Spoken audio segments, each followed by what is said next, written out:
అన్న 10 రూపాయల నా గోంగూర. అయ్యో 5 రూపాయల. ఈ రైతు బతుకు తెలుసానే? ఈ రైతు పత్తి బండి ఇచ్చినా, మిర్చి బండి ఇచ్చినా, చెనక్కాయ బండి ఇచ్చినా, ఏం బండి ఇచ్చినా ఏం ఫలితం ఉంది రైతు కాడ? అరే రైతు బాధ తెలుసానే అన్న? ఇది ఒకటి తెలుసా? రైతు బాధ తెలుసా? నేను పంట పండించిన రైతు పత్తి ఏ ఫలితం లేకుండా రైతునయ్యి పుట్టినాను, రైతునయ్యి పెరిగినాను, రాయినయ్యి నేను పుడితే రంది లేకుంటుందనయ్యా.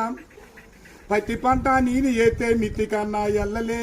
ఏం బతుకు ఏం బతుకు ఈ రైతు బతుకు చూడరా, ఏం బతుకు ఏం బతుకు. అరే మిర్చి పంట నేను ఏతే ఖర్చులన్నా బూడలే.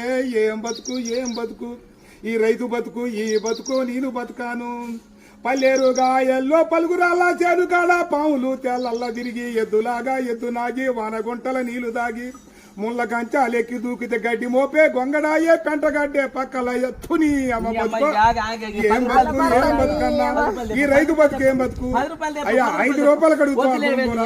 6 నెలల బట్టి సాదుకొని నీ ఇంటికి వచ్చి బండి 5 రూపాయల కోసం అడుగుతావు. ఈ రైతు బతుకు ఎక్కడైనా చూసుకోలేవా? అయ్యయ్యో.